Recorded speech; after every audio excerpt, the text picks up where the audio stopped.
10 tanda-tanda kiamat besar yang disebutkan oleh Nabi SAW. Urutan yang pertama dari 10 ini adalah keluarnya Dajjal. Ini urutan pertama. Dajjal, jemaah sekalian, adalah diambil dari kata-kata Dajjalah yang berarti kekacauan.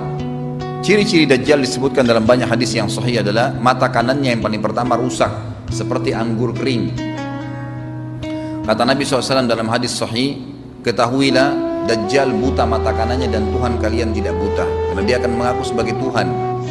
Kemudian dia orangnya memiliki kulit yang kehitam-hitaman serta memiliki dahi yang lebar.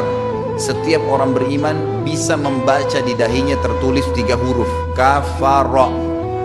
Semua orang yang ngerti tulisan Arab, tidak ngerti tulisan Arab akan bisa tahu dan baca itu kafara, kufur. Rambutnya keriting dan orangnya tinggi besar.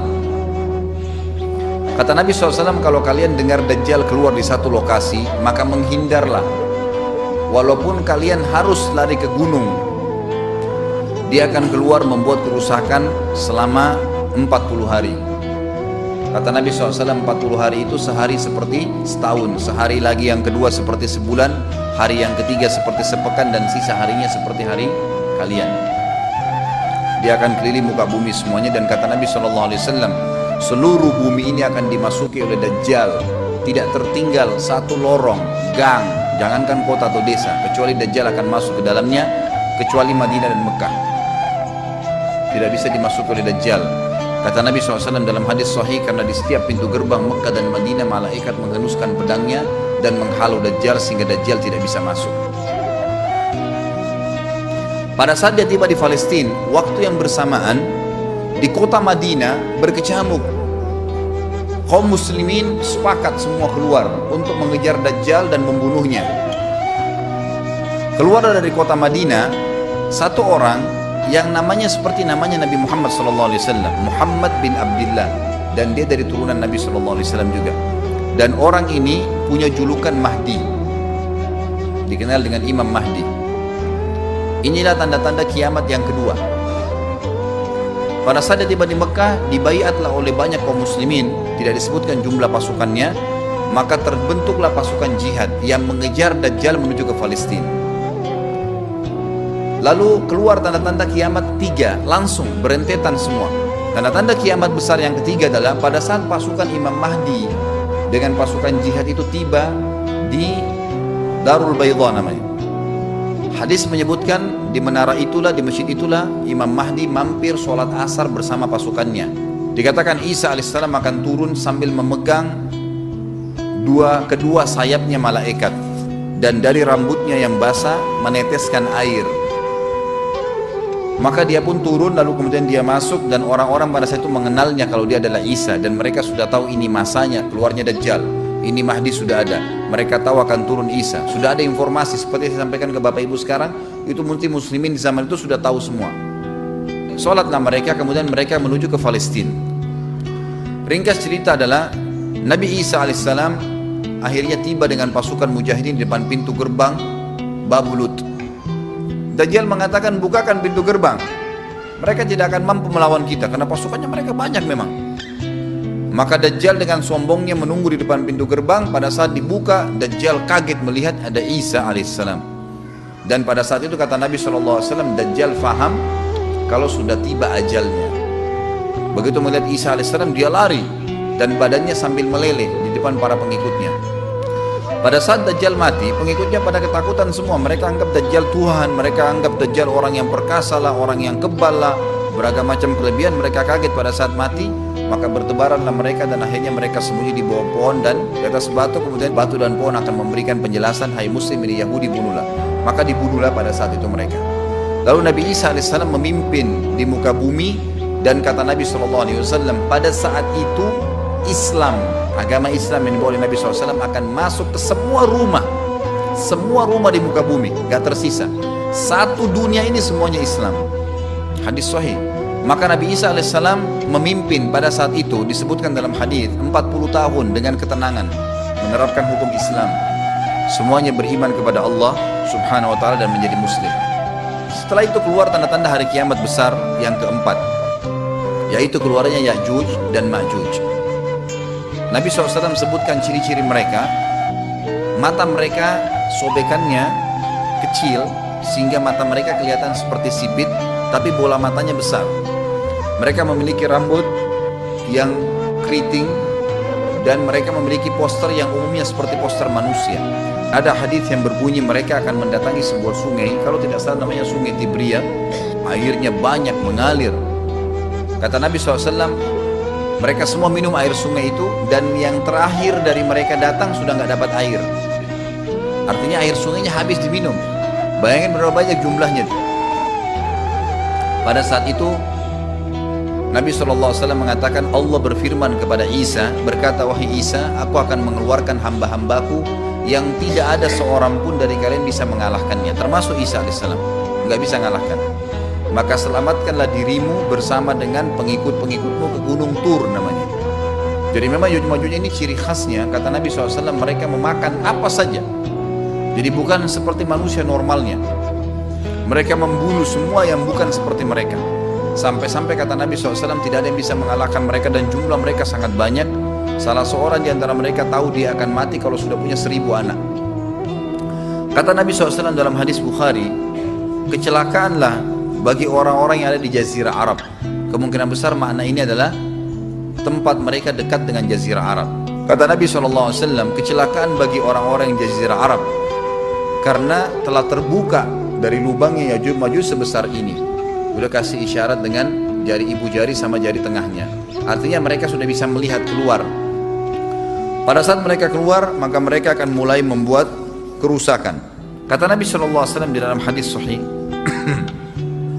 riwayat Imam Bukhari, bahwasanya Ya'juj Ma'juj akan membunuh siapapun yang mereka temui. Bahkan pada saat mereka sudah merasa menguasai bumi, mereka melepaskan anak-anak panah mereka ke langit.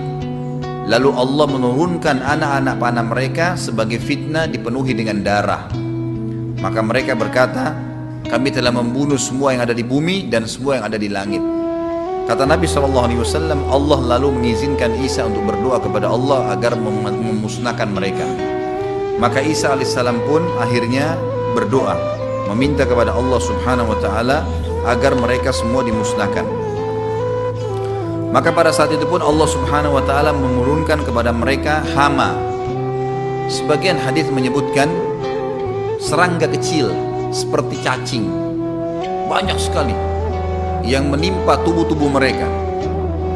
Setiap orang satu, dan itu membuat mereka mati.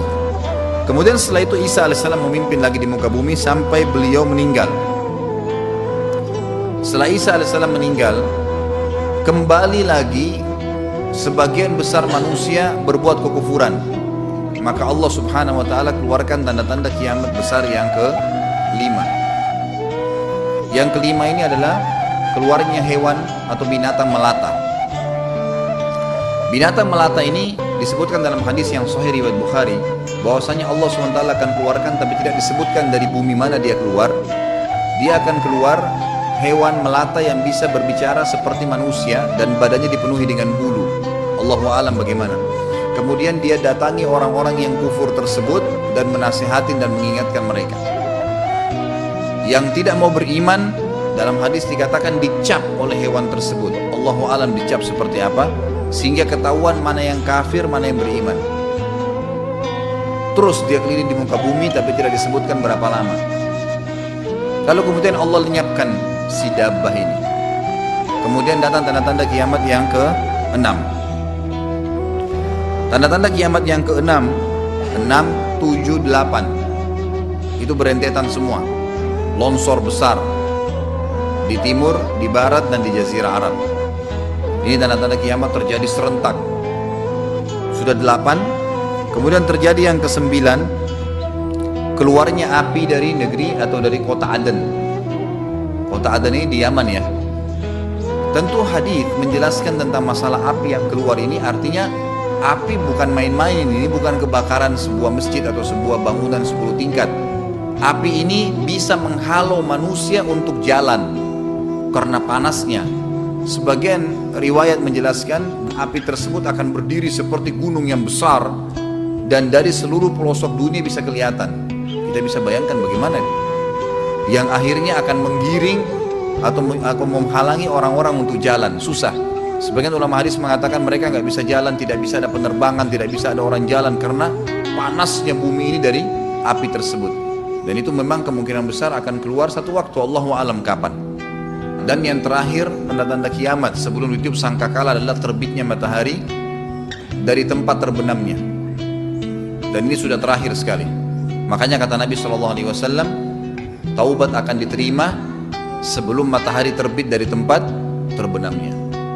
Artinya selama yang lain itu masih ada, masih bisa taubat. Kalau sudah itu, sudah sulit. Ini tanda-tanda kiamat.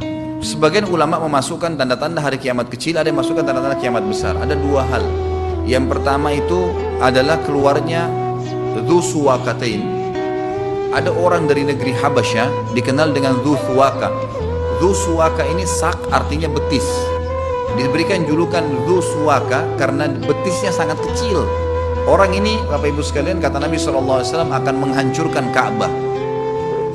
Dan kata para ulama pada saat itu memang manusia sudah sunyi, nggak ada lagi yang datangin Ka'bah. Orang-orang sudah lalai, gitu kan.